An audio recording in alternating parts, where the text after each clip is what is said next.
Hey, everybody, welcome back to Open Sports Page. I'm Sid Rosenberg. And I'm Amber Wilson. All right, lots to get to today, including Stephen A's credibility being called into question. Imagine that. Like he had any. And the lowdown on which global sports star is a bad tipper. I've got a couple, actually. We're going to do one story today, but I've got more. But we begin, as always, Amber, with the front page. Motto goes, I want to be like Mike. Well, on Monday night, Kobe Bryant did something that Michael Jordan never did. He dropped 61 on the Knicks in Madison Square Garden. Jordan's infamous double nickel game has always been the barometer for individual performance at the Garden until Kobe went off. How impressive was Kobe's performance? Is he going to need more games like that with Andrew Bynum on the shelf to make the playoffs this year? Let's first start with how impressive this performance was versus Michael Jordan's, because he is the standard. Yeah, and I was at that game when Jordan dropped 55 on the Knicks. By the way, he was wearing 45 at the time. That was after he had retired and come back. That right, 23 it was gone, yep. Right. But it was First still pretty impressive. What Kobe did last night was magnificent. And look, I talk about this all the time. It's the most boring sports talk radio stuff, but we talk about it all the time. Is it okay to put Kobe Bryant in the same sentence as Michael Jordan? The only guy I've ever heard say yes is Mark Jackson, the former player. Everybody else goes, Kobe's got half the championships. Kobe's on with Shaquille O'Neal. Michael never won with a big-time player next to him, including Scottie Pippen. I'm going to say this. Michael Jordan is and always will be the greatest player of all time, but it is okay to put Kobe Bryant in the same sentence. And last night, Kobe was as good, if not better, than Michael, who killed the Knicks about 1,000,000 times. The only reason why Patrick Ewing doesn't have championships is because of one guy. Well, Hakeem too, but Michael Jordan, really the reason why Ewing never won a championship. Yeah, now you're seeing all the polls on the websites, which performance is more impressive, Kobe's 61 or Michael's 55.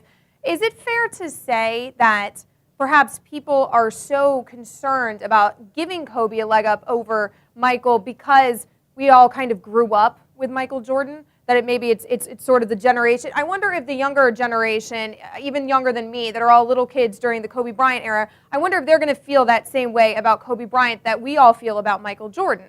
Because it's hard for me as well to even put them in the same sentence. But I wonder if that's fair to Kobe, or if that's somewhat that little kid idolization that I always had growing up. And I very much did. I mean, I have a huge poster of Michael Jordan in my guest room that I have always aspired to get. It was like my dream from the time I was 12, and I couldn't afford it back then. And as an adult, somebody gave me that poster as a gift, and it was a huge deal to me to get that poster. And I wonder if that's a huge part of it, because 61 points at MSG is easily as impressive, more impressive than what Michael Jordan did. I think you're right. I think the younger generation today will be willing to put Kobe there quicker than my generation. It's like when I grew up as a kid following baseball, the guys that I watched that I thought were really good players, well, my father would always say, or my brother-in-law, for example, he's younger than my father, he's the other generation, he would say, yeah, but I grew up with Mickey Mantle, or I grew up, you these always guys hear are that not as in good. sports. Right, obviously. That generation, you'll hear Oscar Robertson say, no disrespect to Magic Johnson or Michael Jordan, my guys were better. You give me and Elgin Baylor and Wilt Chamberlain and Bill Russell and John Havlicek, and we're going to beat Jordan, Pippen. They have a strong argument, too. They do have a strong argument. So it does depend on the generation. I would say Michael's the greatest of all time, but Kobe's a close second.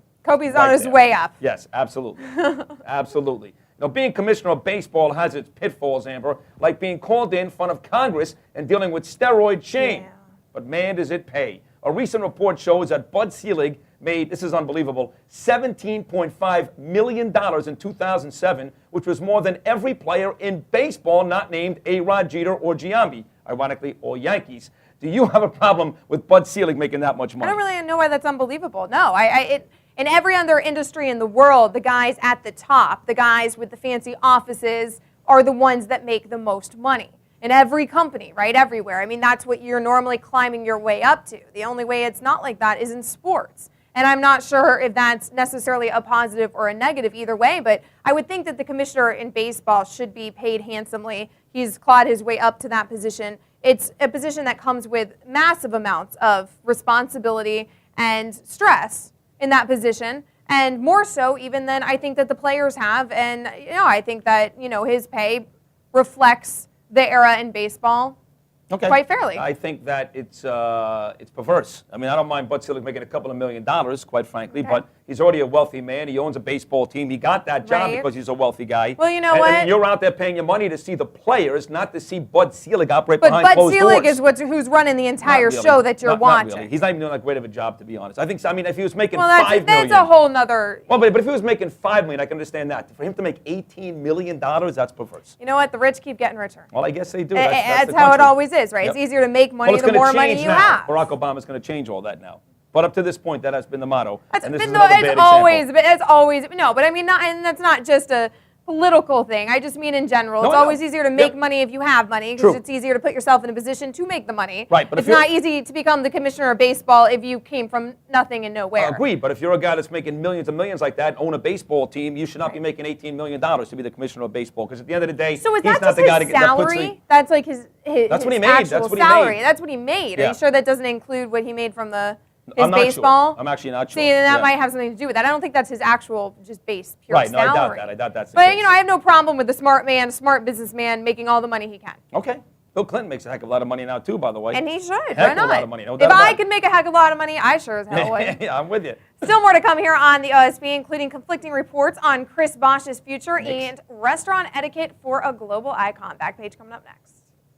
Think you can complete the drive? Play today and get an automatic entry to win daily prizes, 2 tickets to the big game, and a brand new car. Start your drive today at opensports.com. Back here on the OSP, time now to check out what's burning up the back page. All right, Amber. ESPN Stephen A. Smith's credibility is being called into question again. This after breaking news, his report regarding Chris Bosh was immediately shot down. Smith reported that the Raptors All-Star forward told the team he won't re-sign and wants to be traded. Bosh and the Raptors immediately denied all these reports and are claiming that Smith's making up rumors. Stephen A. stands by his anonymous sources. So who do you believe here? Now in defense of Stephen A. Smith, I've watched everybody from Jalen Rose to the rest of these guys here that Chris Bosh is going to sign with the Knicks in 2010, but I've heard nothing recently about him being traded or telling Toronto he's not coming back. Well, what do you think's going on here? I have a feeling he does want to be traded away. Yeah, so do I. And Stephen A. Smith's sources probably actually did have some information about that anyways, or about his feelings. I don't think that's a huge shock to anybody that he'd like to get out of there and into a larger market.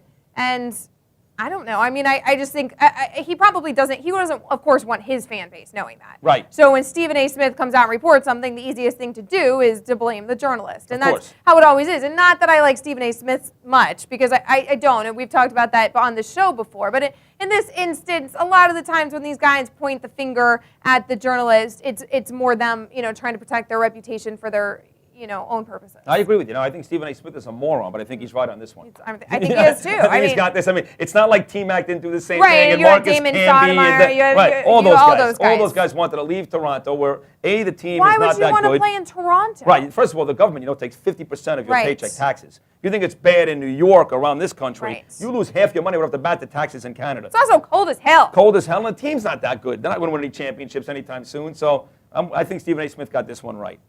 Way to I go, think so Steve. too. The ever credible New York Post is reporting that multi-millionaire Tiger Woods does not tip, according to reports. Woods has lost members of his entourage because they have to pick up the gratuity because he won't. That's how he stays including wealthy. A local tour guide that would have to spend her own money just so that her reputation didn't get ruined. Reportedly, when I read the article, she would spend like $400 or $500 a night. Yeah.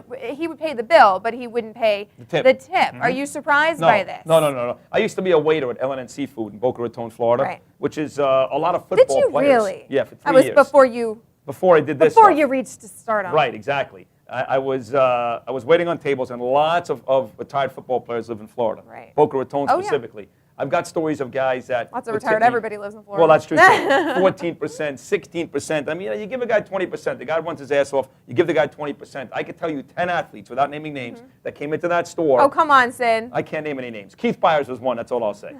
I'll give you one more later. I was going to say, come on. But I couldn't get 20% out of these bastards. So it's no shock to me that Tiger Woods is. Of course, that was a few years ago, too. So 20%, maybe not quite as much as the standard, but I'm surprised he doesn't tip at all. It's Yeah. one thing to be a bad tipper. Right. It's another thing entirely to not tip whatsoever. Because even a bad tip, if your tab is probably as big as Tiger Woods, is still like, Decent money. decent money, Sure, I would sure, think. sure. So if you're not tipping at all, that's not so great, especially with a guy who might become the first a billion-dollar athlete. And by the way, I don't care. Just like I don't care that Michael Phelps Oh is no, I smoking do. weed. I do. Do you? Yeah. So you're not gonna like Tiger as much now? In fact, so much so that I waited tables for years as well. Yeah. I didn't wait tables to stars and athletes. Right.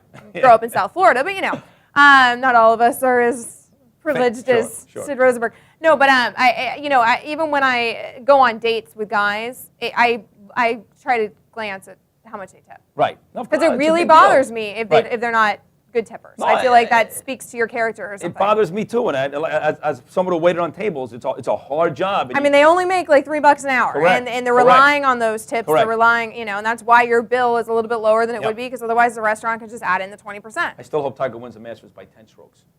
Come back, get healthy, get that knee in shape, baby, and let's get back to playing golf. I'd be so angry if I was a waitress Well, so and would Tiger I. Woods didn't tip me. But I'm not waiting on tables anymore, thank God. So That's going to do it for us here on Open Sports Page. Make sure you tune in every day for the Look at latest the little sports guy. news and opinions. So for Amber Wilson, I'm Sid Rosenberg. Don't forget to check out the Sid Rosenberg radio show online twice, two different places, sidrosenberg.com or 790theticket.com at 6 to 10 a.m. Eastern Time every weekday. And, of course, keep it right here at opensports.com, where we tip well, and the future of sports on the We web do. is open. For more great videos, check back every day on opensports.com.